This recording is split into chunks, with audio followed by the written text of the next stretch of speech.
All right, let's now implement a GAN in PyTorch. So here we will start with a simple GAN with fully connected layers trained to generate handwritten digits. And I hope this will make these types of things clear that I tried to explain in the previous video. It's a lot of mathematical notation. It's maybe a little bit overwhelming, but you will see in the code example it's actually quite straightforward. I implemented several GANs. Honestly, it took me quite some time to get a good GAN working, and they're also not great. So they're just simple GANs, so they're not that great, but even then it took me quite some time because training GANs is quite challenging.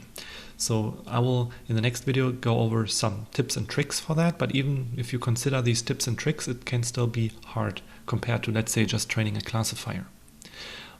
So one of the reasons is, so here, let's say, go over our regular imports and everything, but one of the reasons is that we have now two neural networks that we have to train.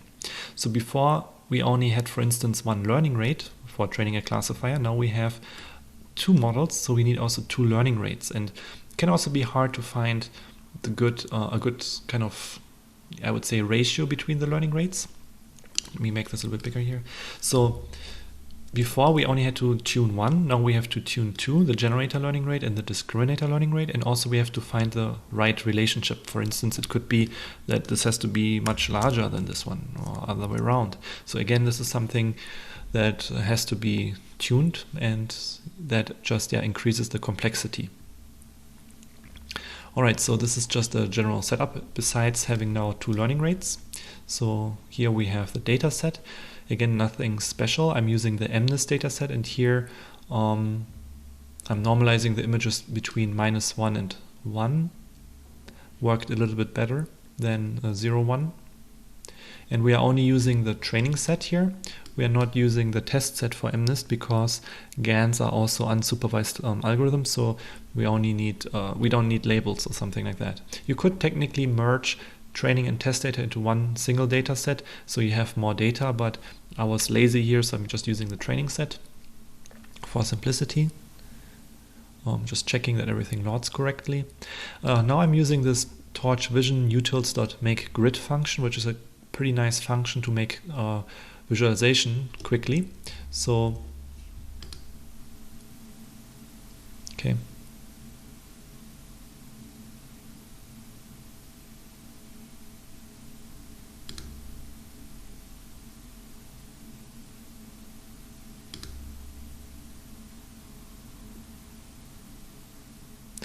Here it's plotting 64 images in an 8x8 grid. Pretty conveniently, it's just basically 1 or 2 lines of code, or 3 lines of code. So here, this is a function I will also use later to visualize the results. It's a quite useful function for just making visualizations quickly. So here's just how some of these handwritten digits look like. Okay, so here's the interesting part, the model. So we have now a generator and a discriminator. So I implement this as follows. I use the sequential API for the generator and also the sequential API for the discriminator.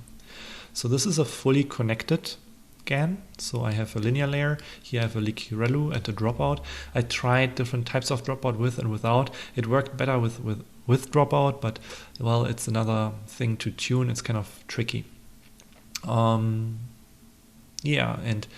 like I said, we are using fully connected layers, and because I normalized my input images to be on the -1, 1 range, we have also a 10H here, so that the pixel outputs are also in the -1 and 1 range, that they are comparable to the input range. So this is the output from our generator. So the output here are our generated images, essentially. The discriminator is just a classifier, so it receives an input image. We just flatten it so that it goes into our fully connected layer, which has the size, image height, image width, and color channels. So the number of features if we flatten an image. It has been a long time ago, but this is something you probably remember from the multi-layer perceptron class. And then we have a leaky ReLU here, dropout and output layer with one output node. Because we are using the binary cross entropy, we have a binary classification problem here. We could have 2 output nodes and use the multi-category cross entropy, but for simplicity, I'm using the binary cross entropy, which is essentially like a regular logistic regression. Okay, so for both the generator and for the discriminator, I have a forward function. I have the generator forward here and the discriminator forward. So the generator forward, the generator will receive an input image from noise. So the way I implemented my training function, because I implemented it with convolutional generators in mind, I have in the training function something that creates a noise vector that is in the shape color channels height width. So I'm just flattening it here, that is just a vector. And then this noise vector, this is a noise vector from a random normal distribution. It goes into the generator. So this part is executing this here, this pipeline, which will produce a new image, a generated image. And since the last layer is a fully connected layer, I'm just reshaping it that it outputs also the dimensions color channels, image height, and image width. So what goes into here is also color channels, height, and width, which is why I'm flattening this here. So let me put this maybe here. Z has dimension CHW. And the output also has the dimension CHW. Of course, also the batch size, so we can maybe also add that here. So NCHW. Okay, and the discriminator is a little bit simpler here. It's just receiving the input image, which has the flattening here, and then returns the logits for the predictions that this is a real image. Okay, so then we initialize, so this is our model. I will show you the training loop in a few moments. Then one more thing is, we are initializing our model, and then here we are initializing our optimizers. Here is one important aspect. So first I'm using Adam for both. Some people recommend using SGD for, I think, the generator. I tried different things. This happened to be the best working version that I could get. So you may find better settings. In the next video I will go over some tricks, but this happened to work well for me. It took me a long time to find anything that worked at all. Anyways, so one important thing here is that of course we use the generator learning rate for the generator and the discriminator learning rate for the discriminator, but the more important thing is that we also use the right parameters here. So we have an optimizer for the generator that should only update the generator parameters. And the discriminator here should only update the discriminator parameters. If we had something like this, well, this would not work well in practice, because then it would, when we take a step here for the optimizer, it would update both the discriminator and the generator, and this is not what we want. So, because if I go back to my slides a long time ago, but in the first video, I think, I talked about this, might be the second video. So we train the discriminator first, while we keep the generator frozen when it gets the fake images. So we only train the discriminator, and then we freeze the discriminator and only train the generator. So in order to achieve that, we have these two different optimizers where we, for one optimizer, only train the generator, where here the discriminator remains frozen, and here we only train the discriminator where the generator remains frozen. And then we have the training function here. So I have this in a helper file, because then I can reuse it across my different notebooks. Let me open this here. So it should probably be at the bottom, because that was the last thing I implemented. So here, this is my training. So this is the training I'm using here. So let me now explain how the training looks like. First of all, we are using binary cross entropy with logits. Why? It's because we have the output here is the logits.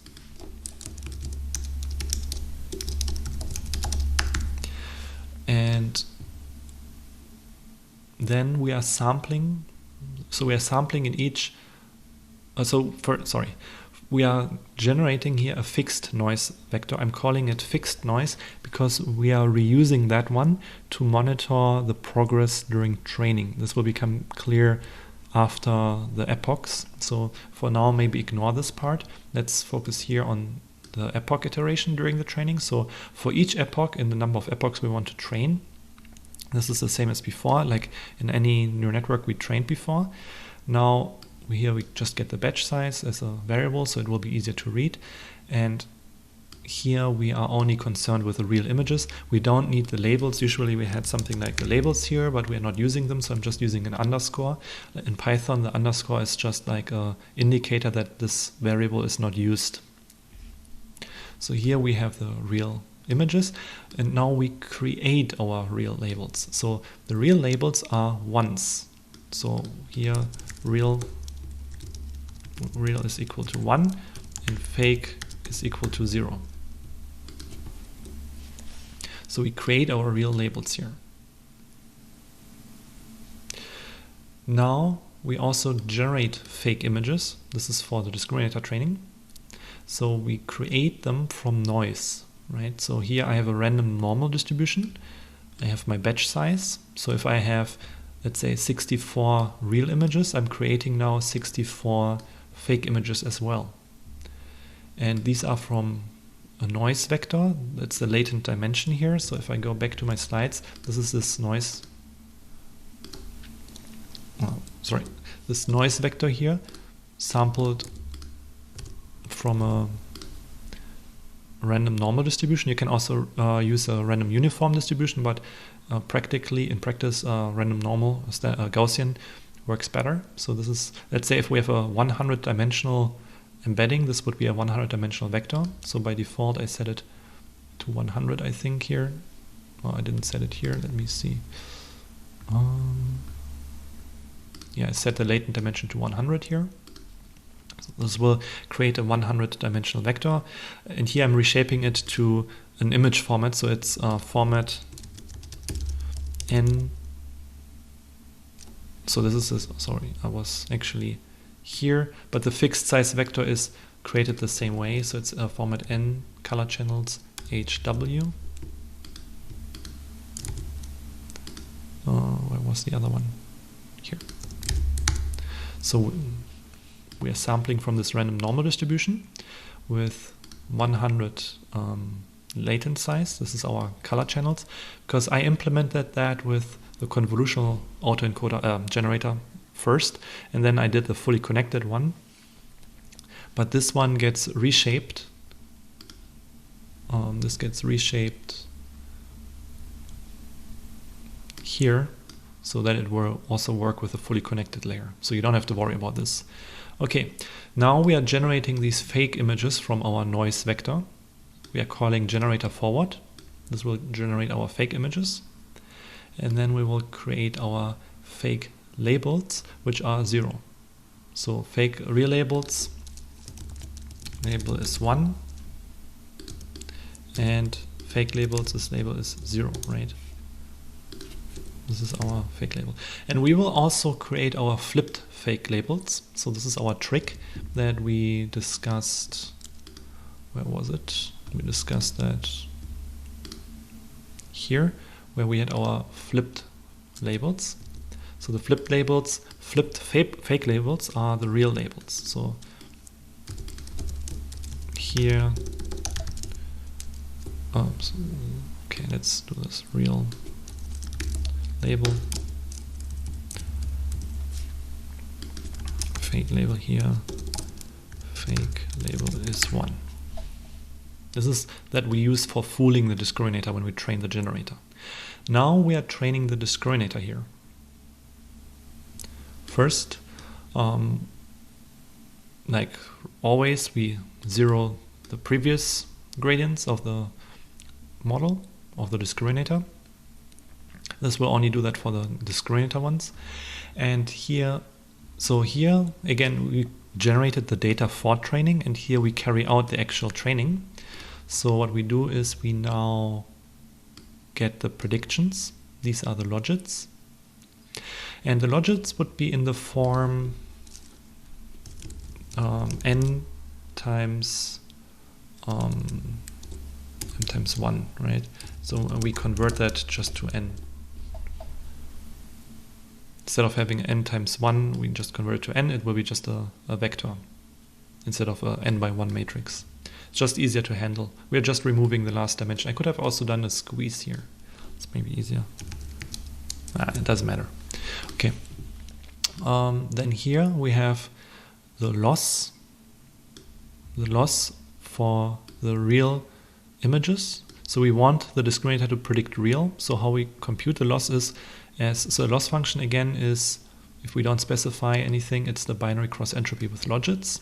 So we have the prediction logits, that's from the discriminator, and this is the real labels, so these are the ones. So these are the labels, the ones, and we want this also to become 1. So this is the loss to predict 1 given that the labels are 1, so the real images.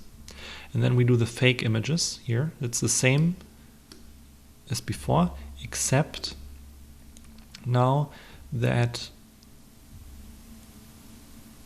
we have the predictions for the fake images. They were obtained on the fake images here.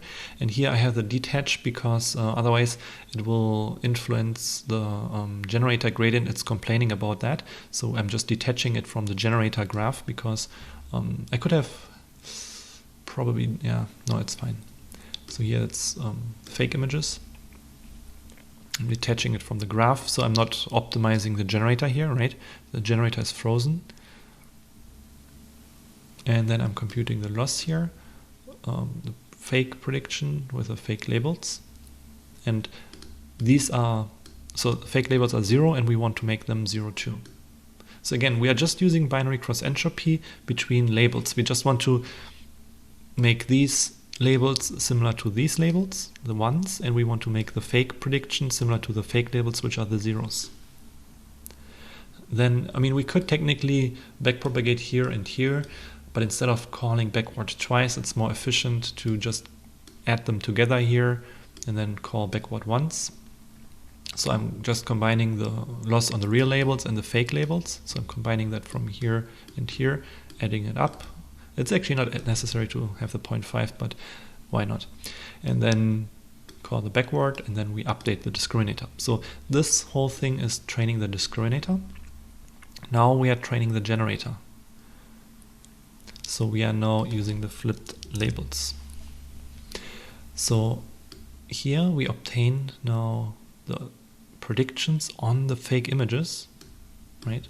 Same as before. So this is the same as before, but now we are using the gradients for the generator. We want to keep the gradients. So I'm not detaching anything here. And then I'm computing the loss between the fake predictions and the flipped fake labels. So the flipped fake labels are 1, right? If I go up again, they are 1.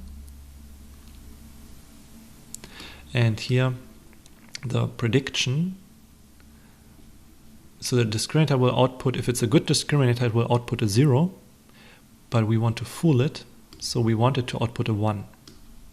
But we are not training the discriminator here, we are training the generator here only. That's why we are using optimizer generator here, right? And this is also why I'm not detaching anything here. It's the discriminator here remains frozen. We are only updating the generator because when I go back here, we have only the generator parameters in our optimizer for the generator.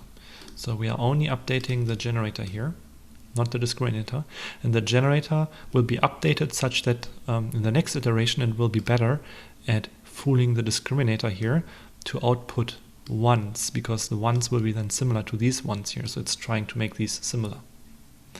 Alright, so this is essentially how things work, and then the rest is just logging purposes. Just printing some results, saving some results. Oh, maybe one more thing I wanted to mention is, I mentioned earlier I had this fixed noise here, right? So why am I using the fixed noise? I'm actually using that in each epoch. So if I scroll down again, so in each epoch here, I am using my fixed noise and make a prediction. And then I'm saving my image grid to just a list. So I have a list here, just I call this images from noise per epoch, and I'm appending to this list, and then we can take a look at the generated images during training. Okay, so let me go to my training here. So this is training. So you can see the generator and discriminator losses here. So they start out pretty balanced and they keep kind of balanced. But honestly, looking at this is not very informative, except that you don't want to have one going to 0 and one going really high. But other than that, it's really hard to tell just by looking at these numbers whether it's training well or not. You want them to be not going crazy. You don't want to, like I said, them going to really infinitely high or become 0. But except that, usually there's not that much information you can gain from looking at this. Okay, trained for 100 epochs. And then, yeah, here's a loss function, loss plot. I saved everything in this locked dictionary. And then we have the discriminator loss per batch and generator loss per batch, which I'm showing you here. So kind of, they are pretty stable here, actually. That's actually good. Oops, somehow I don't think I can fix it here because I didn't run it, but it should have been num epochs. So that's why it's not showing this here. It was 100 epochs. Anyways. And then the visualization. This is the more interesting part. So here I'm visualizing these generated images per epoch and then the last one. I'm not sure if this is necessary. Could have added actually a +5 here. Anyways, was just lazy, just copy and pasting. So this is just plotting from the fixed noise these images. So you can see the generated images at epoch 0. So at the beginning, the generator is not able to produce anything useful. You can see that here. Then after epoch 5, things look already a little bit better. Epoch 10, epoch 15, 20, and so forth. You can see it becomes better and better. Now you can even see these are 7s, this is a 9. So actually things look quite good. So let's scroll down to the bottom. Okay, this is the last epoch. So you can see it didn't really improve that much. You have now issues like here and here. So training it for longer might not improve, but it's actually, given that this is a very simple, fully connected GAN, images look quite reasonable. So not all of them look great, of course, but well, it's not terrible. I mean, it's learning something, right? If you compare to the first epochs here, it is learning something, right? So yeah, this is our first GAN, and training GANs is tricky, to be honest. So in the next video, I will go over some tips and tricks for training GANs.